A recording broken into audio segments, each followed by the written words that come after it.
Good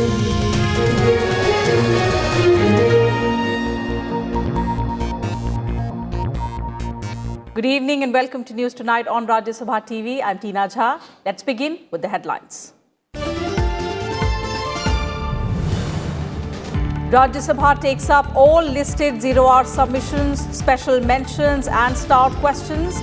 Chairman congratulates members for setting healthy trend in ensuring optimal use of time and smooth conduct of legislative business. Reminds MPs of new online application through which they can submit zero-hour and question-hour notices for discussion.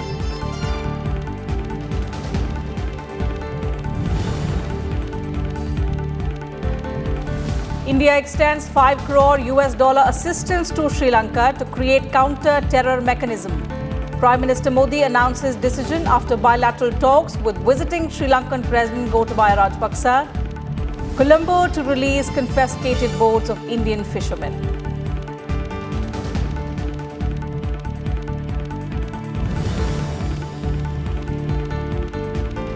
Highlight constructive work done by Parliament instead of focusing only disruptive behaviour, Vice President M. Venkaiah Naidu tells media.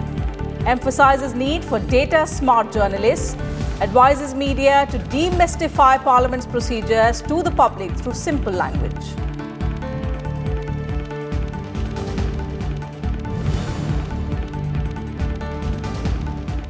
Tighter borders key to combating terrorism, says Union Home Minister Amit Shah at closing ceremony of the 47th All India Police Science Congress. Calls for major changes in Indian Penal Code, Arms Act and Narcotics Act to combat the menace.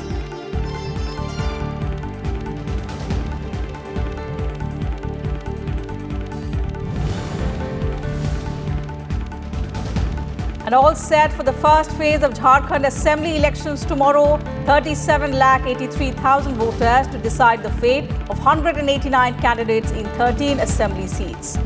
Voting to be held till 3 p.m. as seats fall in 6 Naxalite-infested districts.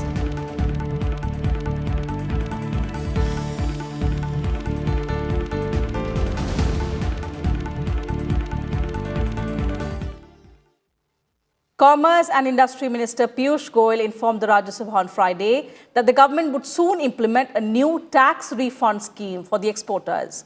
He also said that the government is also encouraging the entrepreneurs to expand their manufacturing operations in the current global trade situation where nations are engaged with each other in a trade war.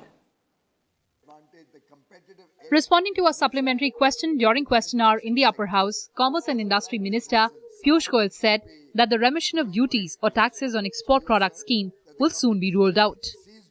Honourable Chairman, sir, the scheme RODTEP was announced by the Honourable Finance Minister, by which we will ensure that for various products, whatever are the taxes paid on it in India, other than GST, because GST is not payable, that's already being refunded to the exporters. The modalities of the scheme are being discussed between the Finance and the Commerce Ministry. We'll shortly be going for cabinet approval and notifying this. Responding to another query, Goyal said that the government has allocated additional funds for real-time train information system. This system has been undergoing extensive trials. As of now, we have been able to introduce it in 2,649 locomotives out of the 8,700. And we are focusing first on the Golden Quadrilateral because that has the maximum traffic.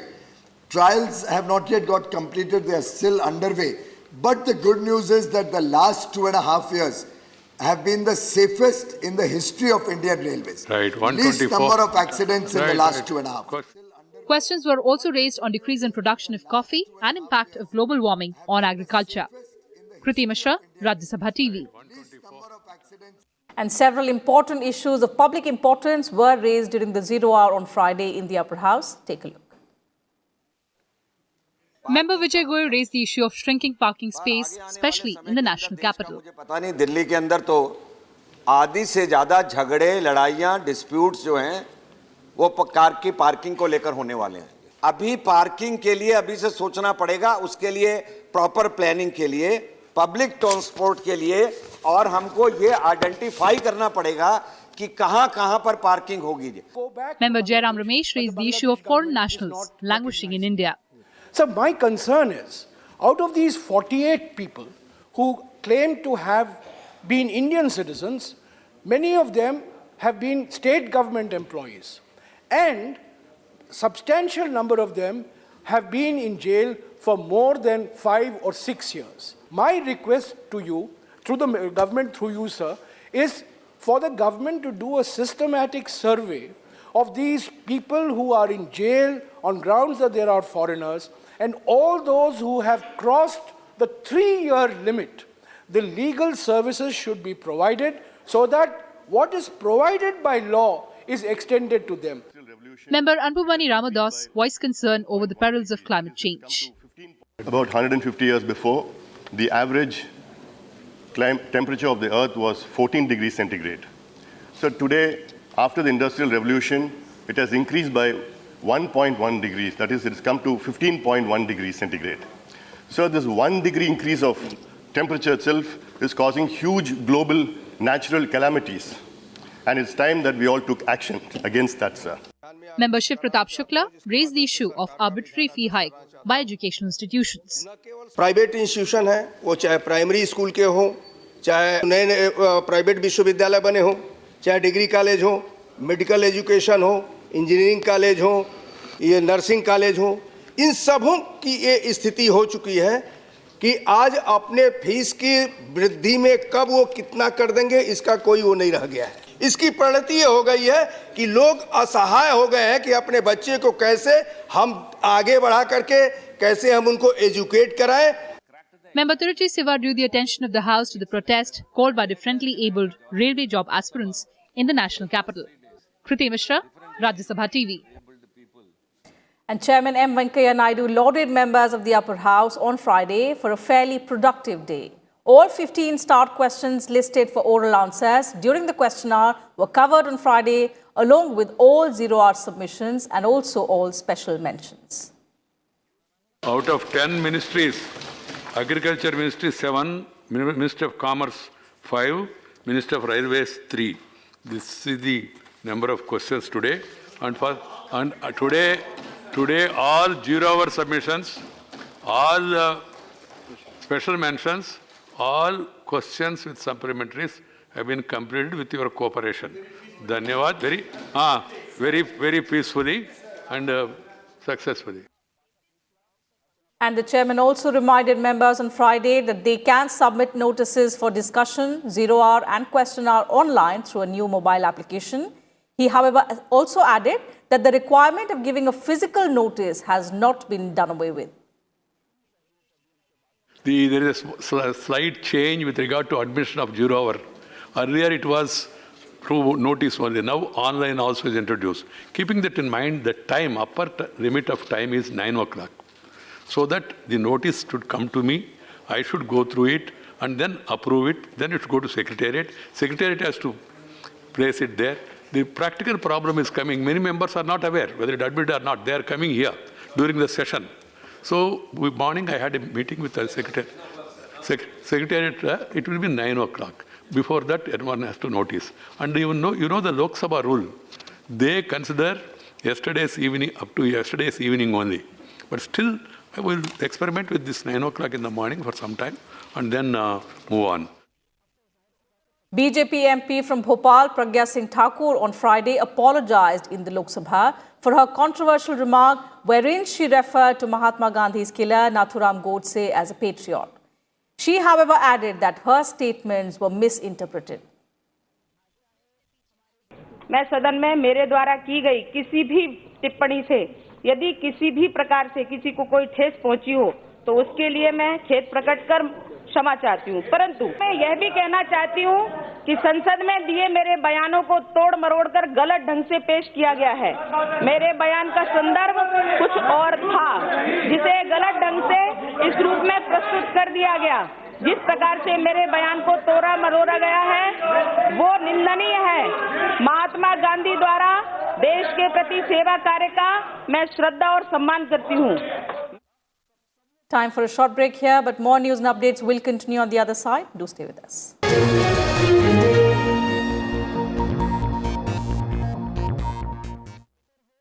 Watch The Big Picture with me, Vishal Dahiya, at 9:30 p.m. on Rajya Sabha TV.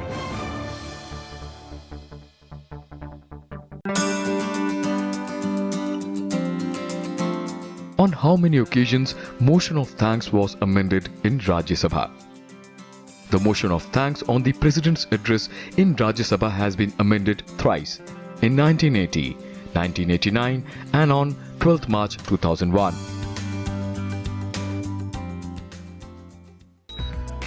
Ayushman भव में इस बार बात रूसी यानी dandruff की। हमारे साथ जुड़ेंगे आयुर्वेदिक विशेषज्ञ डॉक्टर पंकज कुंडल, एलोपैथी विशेषज्ञ डॉक्टर के.डी. बर्मन, होम्योपैथी विशेषज्ञ डॉक्टर सुहाना पी. अजीज। तो फोन कीजिए और पूछिए अपने सवाल। शनिवार सुबह 11 से 12 बजे सिर्फ राज्यसभा टीवी पर।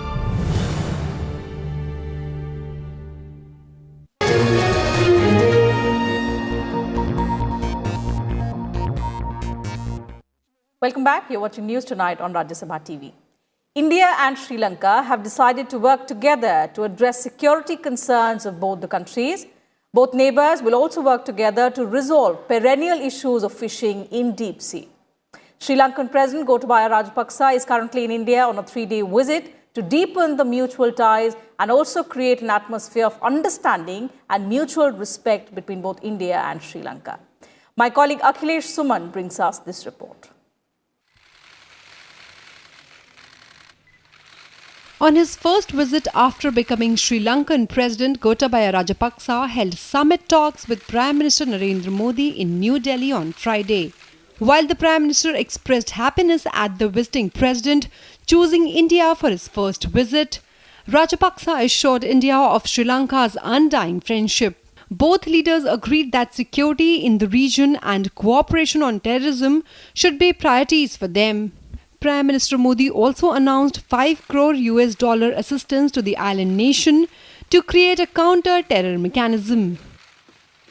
दोनों देशों की प्रगति और हमारे इस पूरे साझा क्षेत्र में शांति, समृद्धि और सुरक्षा के लिए हम राष्ट्रपति राजपक्ष के साथ घनिष्ठ रूप से काम करने के लिए तत्पर हैं। आपसी सुरक्षा के लिए और आतंकवाद के विरुद्ध हमारे सहयोग को और मजबूत करने पर मैंने राष्ट्रपति राजपक्ष के साथ विस्तार से चर्चा की है। प्रमुख भारतीय संस्थानों में श्रीलंका के पुलिस अधिकारी काउंटर टेररिस्ट ट्रेनिंग का लाभ पहले से ही प्राप्त कर रहे हैं। आतंकवाद से निपटने के लिए श्रीलंका को $50 मिलियन की एक विशेष लाइन ऑफ क्रेडिट की घोषणा करते हुए मुझे खुशी हो रही है। Both leaders pledged support on resolving issues related to devolution of power in Tamil-dominated areas and expediting reconciliation between the Tamil and Sinhala populations.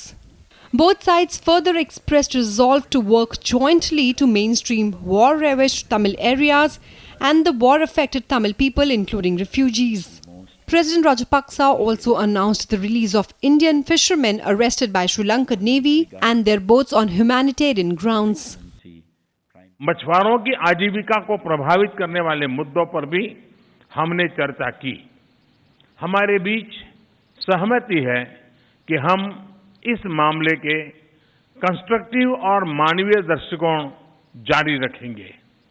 हमने श्रीलंका में रिकंसिलिएशन पर भी विचारों का खुलकर आदान प्रदान किया। मुझे विश्वास है कि श्रीलंका सरकार तमिलों की समानता, न्याय, शांति और सम्मान की आकांक्षाओं को पूरा करने के लिए रिकंसिलिएशन की प्रक्रिया को आगे बढ़ाएगी। We will continue to work closely with India to ensure that Indian Ocean remain as a zone of peace. We also discussed how Sri Lanka and India could work together in economically important matters. As India emerges to be among world's growing economies, we discussed in length the fishermen's issue and will take steps to release the boats belong to India. Multifaceted cooperation between the two countries was another focus area for the two sides. Prime Minister Modi further announced a 40 crore US dollar line of credit for Sri Lanka's development. Rajapaksa also invited Modi to visit Colombo as the first foreign dignitary after his election. On his arrival on Thursday, the Sri Lankan president was accorded a ceremonial welcome with a 21-gun salute in the forecourt of President House. He also met President Ramnath Kovind and went to Rajghat to pay floral tributes to Mahatma Gandhi. The bottom line is Indian Ocean should remain the region of peace, and for that one has to keep wary of external intervention and allurements from outside. Akhilesh Suman for Rajya Sabha Television with camera person D.K. Pandey in Delhi. Home Minister Amit Shah addressed the concluding session of the All India Police Science Congress on Friday. He stressed on the need for bringing a change in people's perception about the police force and vice versa.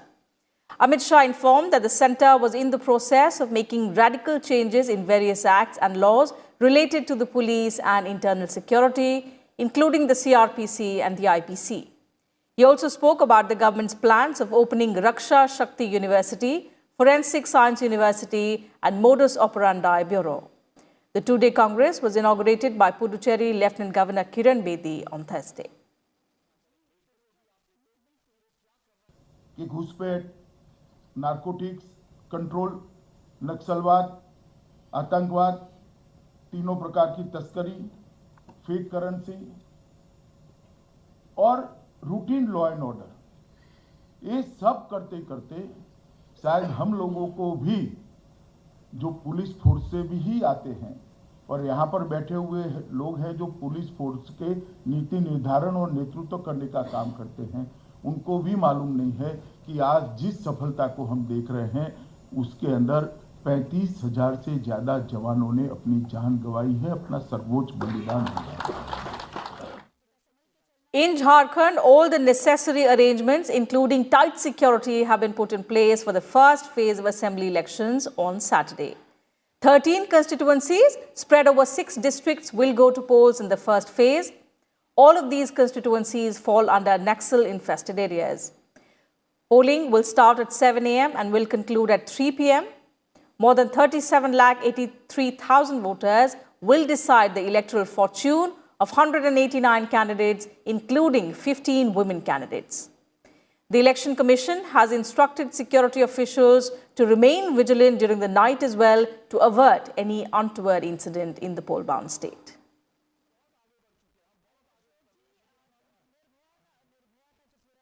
Vice President M. Venkaiah Naidu on Friday said that the media should demystify parliamentary proceedings and procedures to the larger public, adding that the people should be able to understand Parliament's functioning in easy and friendly language.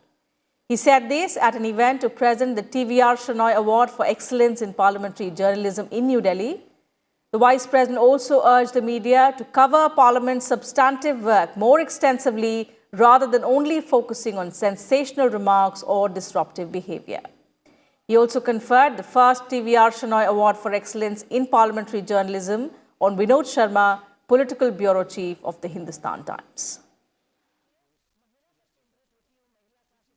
Our Parliament debates and discusses various issues of national importance regularly. It's a place where major policy decisions are taken. And added to that, the committee system, which was mentioned earlier, is one of the beautiful systems in our parliamentary democracy. The way the committees function, cutting across the party lines because there is no camera, there is no media. And then they try to submit unanimous reports after evolving consensus. A parliamentary reporter has crucial responsibility of reporting all of this to the public. People they form their opinions based on this information provided by the press. With this information, they make up their minds whether or not to support such a candidate in the next election. So it is your duty to present the true picture about the performance of the honourable member of the Parliament or legislature. The Vice President also said that it's true that social media has enabled MPs to reach their constituencies directly, but it has led to tremendous scope to spread fake news and misinformation.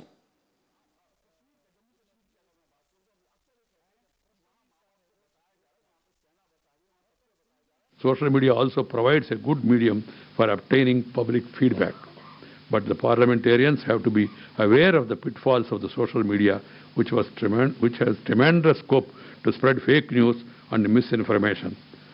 We need to create a system of checks and balances to curb the possible misuse of social media by anti-social elements. Today only I have suggested in Parliament, Rajya Sabha, to have an informal group of members of Parliament. I asked Jairam Ramesh to take initiative in that regard and sit together, discuss about the pornography in the social media and the way the children are being misled. It is going to be the biggest challenge to our family system, to our values, because certain sections of the social media are totally misleading the children and spoiling their thoughts and career. The special investigation team set up on the Supreme Court's orders to probe 186 cases from the 1984 anti-Sikh riots in Delhi has completed its investigation. The SIT, which was headed by retired Justice Shiv Narayan Dhingra, submitted the report to a bench headed by Chief Justice S.A. Bobde. The court has now said it will hear the matter after 2 weeks. SIT ने investigation करने के बाद अपनी report दी है और आज central government ने वो SIT की रिपोर्ट सुप्रीम कोर्ट को सौंपी है एक सील्ड कवर में। अब सुप्रीम कोर्ट उस SIT की रिपोर्ट को एग्जामिन करेंगे और उसके बाद जो जो उन्होंने रिकमेंड किया है उसके ऊपर क्या एक्शन लेना है, उसके लिए 2 हफ्ते के बाद सुप्रीम कोर्ट ने ये केस रखा हुआ है। With a view to give further strategic depth to the bilateral relations between India and Japan, both countries will hold their first 2+2 ministerial meeting in Delhi on Saturday. Defence Minister Rajnath Singh and External Affairs Minister S. Jaishankar will head the Indian delegation, while the Japanese side will be led by Foreign Minister Toshimitsu Motegi and Minister of Defence Taro Kono. Ramping up maritime security cooperation in strategic waters, including in the Indo-Pacific region, will be a key focus area of the first 2+2 dialogue between India and Japan. The talks under the new framework is taking place following a decision taken by Prime Minister Narendra Modi and his Japanese counterpart Shinzo Abe during the 13th India-Japan Annual Summit last year. When it comes to the 2+2, on the economic front, I think there are, one is expecting that on the transport corridor, the Mumbai-Ahmedabad corridor, which is stalled for want of buying land, they're expecting a move forward on that one. I mean, they're hopeful, but whether it happens or not is the issue. Economically, Japan and India have been working, but, they're both trying. Japan wants to upscale this economic engagement. But I think the bigger challenge is the strategic. We are doing a lot in the Pacific. We do these joint maritime exercises in the Pacific Ocean. But will we be able to make a firm announcement? The intent has been there to deal in military hardware, maritime hardware. The big push would be if we can make an announcement that we have, agreed to move forward with this transfer of defense military hardware. Zurich Airport International AG will develop the Jewar Airport on the outskirts of Delhi. The Switzerland-headquartered company that runs Zurich Airport outbid the competitors like Adani and Dial for what is billed to be the biggest airport in the country. The airport in UP's Gautam Budh Nagar district will be the third in the National Capital Region after Delhi's Indira Gandhi International Airport and Ghaziabad's Hindon Airport.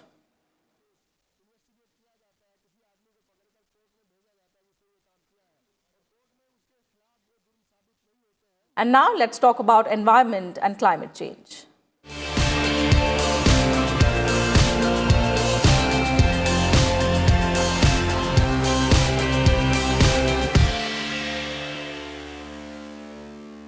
The extreme weather conditions and climate changes in the recent times cause adverse effects on women from weak social and economic background. Due to climate change in the regions of Asia and Africa, the nature of soil and water has been altered, which has led to occupations like farming less sustainable. And therefore, men are compelled to migrate in search of better work, leaving the fields entirely on women. Now, this creates added pressure on women as they have to put in extra labor to manage the field work and also take care of the household work, thus forcing women to live lives in odd circumstances, which in turn causes adverse effects on their health. Researchers have studied cases at 25 locations across the regions of Africa and Asia, including in countries like India, Nepal, Pakistan, Bangladesh, among others. And on the basis of this study, it has been concluded that environmental degradation is further reducing the ability of women to make choices and also take decisions that can impact their lives in positive ways, including the ability to adapt to climate change.